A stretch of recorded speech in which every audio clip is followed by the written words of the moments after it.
Raihawu Anti Kekerasan Berbasis Gender. Edukasi Kekerasan Berbasis Gender atau KBG untuk masyarakat Raihawu. Halo Ina, Ama, dan semua teman-teman Raihawu. Nama saya Damarista Manatania dan saya adalah salah satu anggota unit KKN PPM UGM periode 4 NT011 tahun 2021 di Kecamatan Halmahera, Saburai Jua, Nusa Tenggara Timur. Pada kesempatan kali ini saya akan menjelaskan tentang topik kekerasan berbasis gender. Dan untuk tahu lebih lanjut, mari lanjut saksikan video ini.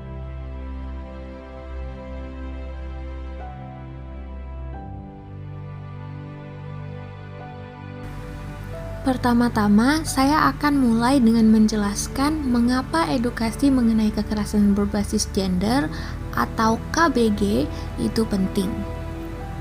Mempelajari mengenai kekerasan berbasis gender penting karena kekerasan berbasis gender merupakan masalah yang belum terpecahkan di Indonesia. Beberapa tahun silam, terutama di masa pandemi COVID-19, kekerasan terhadap perempuan dan anak terutama terus meningkat di daerah 3T di Indonesia, termaksud di daerah Nusa Tenggara Timur. Minimnya akses terhadap pengetahuan tentang bagaimana menangani kasus-kasus kekerasan berbasis gender adalah faktor yang paling merugikan karena banyak masyarakat hanya memiliki pengetahuan yang sangat terbatas tentang apa itu kekerasan berbasis gender, belum lagi bagaimana menghadapi kasus KBG. Jadi apa itu kekerasan berbasis gender? Kekerasan berbasis gender atau KBG mengacu pada tindakan berbahaya yang diarahkan pada individu berdasarkan gender mereka. Ini berakar pada ketidaksetaraan gender, penyalahgunaan kekuasaan, dan norma-norma yang berbahaya atau timpang. KBG adalah pelanggaran hak asasi manusia yang mempengaruhi 1 dari 3 perempuan secara global atau 35% perempuan, jumlah yang sayangnya tetap konsisten dalam dekade terakhir. Dan kekerasan dimulai sejak dini. 1 dari 4 wanita muda berusia antara 15-24 tahun yang pernah memiliki pasangan akan mengalami kekerasan berbasis gender pada saat berusia pertengahan 20-an. Namun, perlu diketahui, bukti saat ini menunjukkan bahwa meskipun wanita sebenarnya lebih rentan untuk dilukai, namun kasus kekerasan berbasis gender juga dapat dialami oleh pria. Ada beberapa tipe-tipe dari kekerasan berbasis gender yang dapat dialami seseorang. Pertama, kekerasan fisik. Kekerasan fisik mencakup segala tindakan yang menyebabkan kerugian fisik bagi seseorang sebagai akibat dari tindak fisik yang melanggar hukum. Kekerasan fisik dapat berupa penyerangan berat maupun ringan, perampasan kemerdekaan, hingga pembunuhan. Yang kedua ada kekerasan seksual. Kekerasan seksual merupakan setiap tindakan seksual yang dilakukan pada individu tanpa persetujuan mereka. Kekerasan seksual dapat berupa penyerangan seksual seperti pemerkosaan atau pelecehan seksual lainnya. Yang ketiga ada kekerasan sosial dan ekonomi. Kekerasan ini dapat berakibat pada penelantaran ekonomi atau pemiskinan dari penyintas atau korban. Kekerasan sosial atau ekonomi terjadi ketika penyintas terkondisi memiliki akses yang terbatas atau tidak mendapatkan akses sama sekali pada pendapatan yang layak, layanan, keuangan, aset, dan kesempatan untuk memperbaiki tingkat sosial dan ekonomi mereka.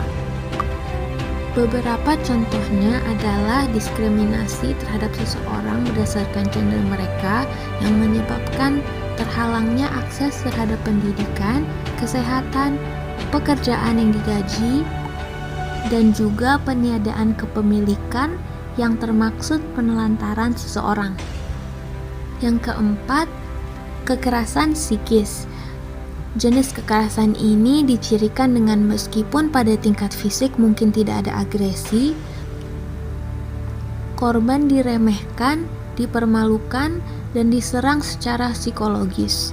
Serangan semacam itu dapat dilakukan secara langsung dalam bentuk hinaan atau dilakukan dengan cara yang lebih pasif, dengan merendahkan harga diri seperti merendahkan harga diri pasangan tanpa mempertimbangkan bahwa mereka menderita serangan.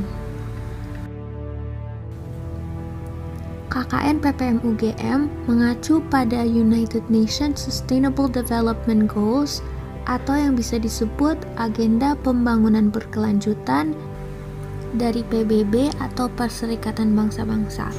Topik kita kali ini yaitu tentang kekerasan berbasis gender dapat dikaitkan dengan beberapa target dari United Nations Sustainable Development Goals atau UN SDGs.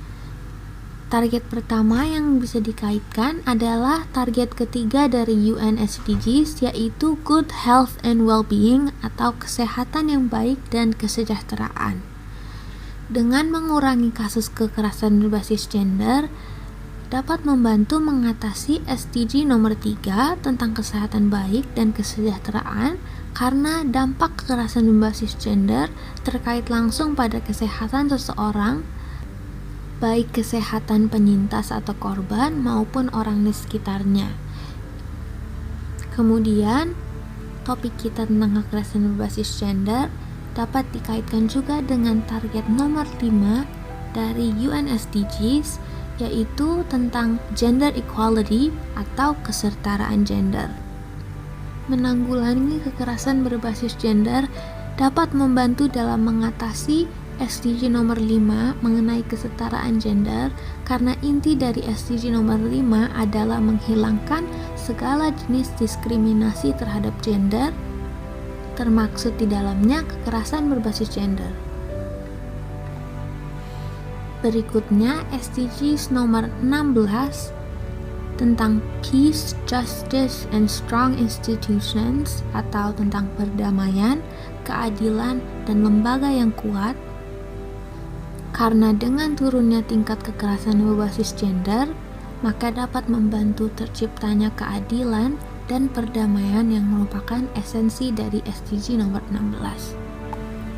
Dampak-dampak dari kekerasan berbasis gender antara lain cedera langsung seperti patah tulang dan pendarahan, serta kondisi fisik jangka panjang seperti gangguan sistem saraf dan nyeri kronis yang disebabkan oleh kategori kekerasan fisik. Kemudian, ada penyakit mental seperti depresi, kecemasan, gangguan stres pasca trauma, dan percobaan bunuh diri yang disebabkan oleh kategori kekerasan psikis. Kemudian, masalah kesehatan seksual dan reproduksi seperti infeksi menular seksual termaksud HIV dan kondisi kronis lainnya seperti disfungsi seksual, kehamilan yang tidak diinginkan atau aborsi yang disebabkan oleh kehamilan tidak diinginkan dengan tidak aman, kemudian resiko terhadap kesehatan ibu dan kematian, terutama dalam kasus pelecehan seksual selama masa kehamilan. Berikutnya, penyalahgunaan zat terlarang seperti alkohol, kemudian keterampilan fungsi sosial yang buruk, serta isolasi dan marginalisasi sosial akibat gender seseorang, dan kematian bagi perempuan dan anak-anak karena penelantaraan akibat cedera, resiko terkait kehamilan, pembunuhan, atau penyakit menular seksual akibat kekerasan seksual. Kemudian bisa berkurangnya hari kerja efektif seseorang dan produktivitas yang lebih rendah serta pendapatan yang lebih rendah akibat kekerasan berbasis gender. Ada juga kesempatan pendidikan, pekerjaan, atau partisipasi dalam masyarakat yang berkurang atau hilang diakibatkan oleh kekerasan berbasis gender. Dan juga pengeluaran biaya yang banyak pada tingkat anggaran individu, keluarga, dan sektor publik untuk layanan medis, perlindungan, peradilan, dan sosial akibat mengalami kekerasan berbasis gender. Siapa yang dapat menjadi korban kekerasan berbasis gender?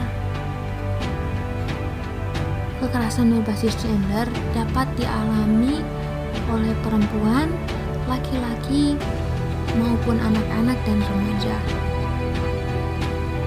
Untuk perempuan adalah korban utama kekerasan berbasis gender di seluruh dunia, dan diperkirakan 1 dari 3 perempuan akan mengalami kekerasan fisik atau seksual dalam hidupnya. Kekerasan berbasis gender merusak kesehatan, martabat, keamanan, dan otonomi para penyintas atau korbannya. Namun, tetap diselimuti budaya diam. Korban kekerasan berbasis gender dapat mengalami konsekuensi kesehatan seksual dan reproduksi, termasuk kehamilan paksa dan yang tidak diinginkan, aborsi yang tidak aman, cedera traumatis, infeksi menular seksual termasuk HIV, dan bahkan kematian. Itu semua dikarenakan kaum perempuan adalah salah satu kaum yang masih paling termarginalisasi di seluruh dunia dan paling sering didiskriminasi. Dan juga bisa dilihat di infografis, lebih dari 60% kekerasan berbasis gender yang dialami oleh perempuan tidak dilaporkan dan diselimuti budaya diam. Kekerasan berbasis gender juga dapat dialami laki-laki, walaupun jauh tidak sebanyak perempuan dan anak-anak. Laki-laki juga dapat menjadi korban kekerasan berbasis gender. Satu penjelasan untuk perbedaan jumlah kasus ini adalah perbedaan kekuatan fisik yang dimiliki laki-laki dibanding perempuan membuat masyarakat lebih cenderung berfokus pada kekerasan dengan konfigurasi gender pada perempuan dibanding laki-laki. Konsep penyintas laki-laki dari kekerasan berbasis gender bertentangan dengan persepsi sosial tentang peran gender laki-laki yang menyebabkan rendahnya pengakuan adanya kekerasan berbasis gender yang dialami laki-laki. Untuk kaum anak-anak dan remaja, kasus-kasus kekerasan berbasis gender seperti eksploitasi atau pelecehan seksual terjadi secara tidak proporsional terhadap anak atau remaja, terutama yang perempuan. Meskipun beberapa penelitian menunjukkan bahwa di beberapa negara Asia, pelecehan seksual terhadap anak laki-laki hampir sama umum dengan anak perempuan dan membawa konsekuensi kesehatan seumur hidup atau bahkan mengakibatkan kematian bagi anak-anak dan remaja.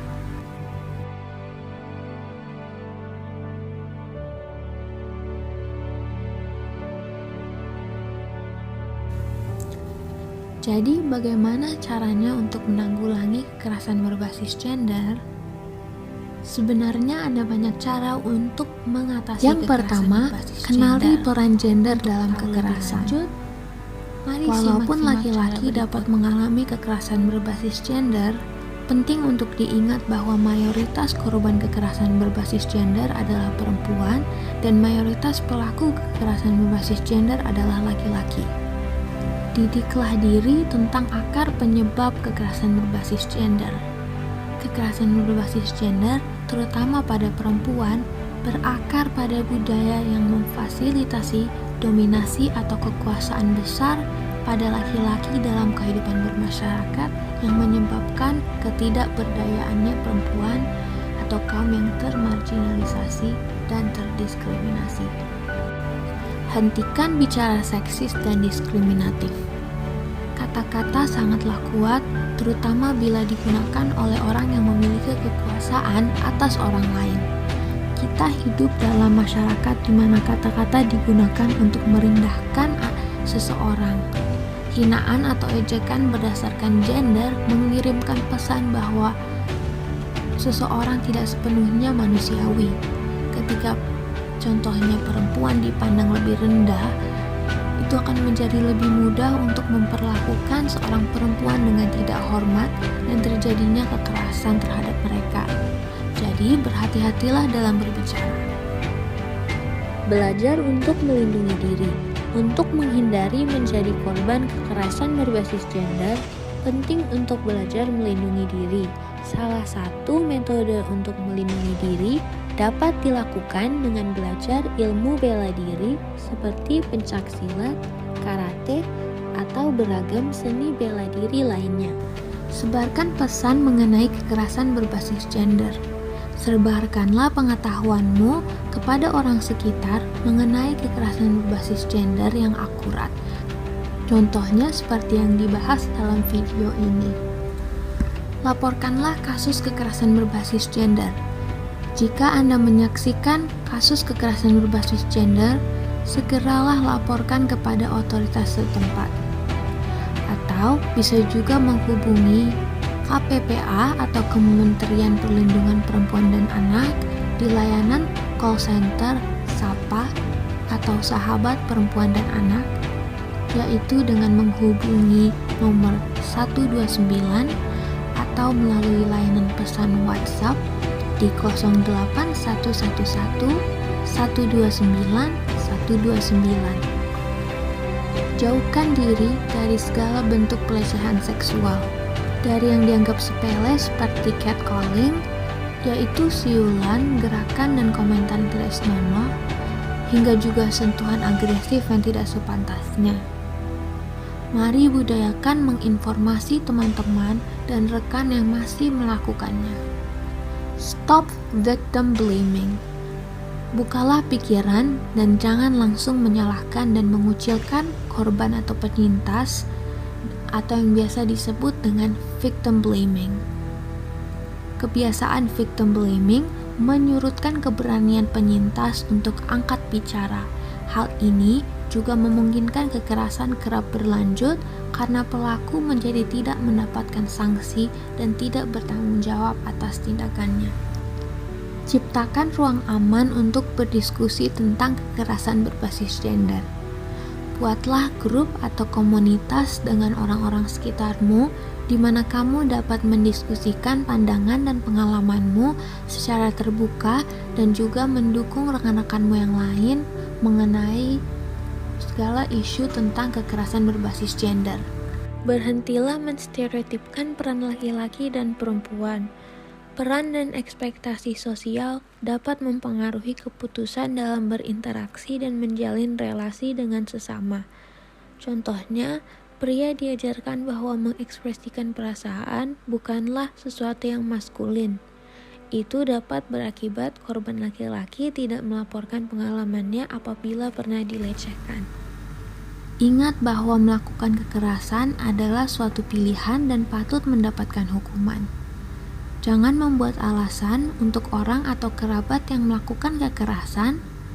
Melakukan tindak kekerasan berbasis gender adalah pilihan yang melanggar aturan negara dan patut diberi sanksi yang sesuai. Pahami dan praktikan consent. Consent artinya persetujuan atau perizinan dari pihak yang bersangkutan dan adanya iya atau persetujuan yang aktif dari semua pihak yang terlibat. Ungkapan seperti, ya memang biasa perempuan labil atau tidak konsisten, atau ya maklum namanya juga laki-laki, itu berusaha mengaburkan batasan seputar persetujuan antar pihak, menyalahkan korban, dan memaafkan pelaku dari konsekuensi kejahatan yang mereka lakukan. Maka itu, consent atau persetujuan sangatlah penting untuk diperhatikan. Tidak berarti tidak, iya berarti iya. Jadi, apa kesimpulan yang dapat diambil? Secara keseluruhan, kekerasan berbasis gender berakar pada hubungan kekuasaan yang tidak setara yang memungkinkan pelaku melakukan kontrol fisik, emosional, atau keuangan atas mereka yang kurang berkuasa karena gender mereka. Norma-norma budaya yang menegaskan superioritas dan kekuasaan laki-laki atas perempuan atau patriarki dan norma-norma tentang bagaimana laki-laki dan perempuan harus berperilaku juga mendorong terjadinya kekerasan berbasis gender. Laki-laki dapat juga menjadi korban kekerasan berbasis gender, tetapi perempuan dan anak perempuan lebih mungkin mengalami satu atau lebih banyak bentuk kekerasan berbasis gender sepanjang hidupnya. Kekerasan berbasis gender dapat mencakup kerugian seksual, fisik, mental, dan ekonomi, juga termaksud ancaman kekerasan, pemaksaan, dan manipulasi. Tindakan-tindakan tersebut dapat mengambil banyak bentuk, seperti kekerasan antar pasangan di rumah tangga, pemerkosaan, pernikahan anak, dan bahkan kematian. Maka dapat diketahui, kekerasan berbasis gender bukanlah hal yang sepele. Sangatlah penting bagi perempuan, laki-laki, maupun anak-anak untuk memahami mengenai kekerasan berbasis gender. Jadi, marilah bekerja sama menerapkan rangkaian metode penanggulangan kekerasan berbasis gender seperti yang telah dibahas dalam video ini dalam kehidupan bermasyarakat. Sekian dan terima kasih.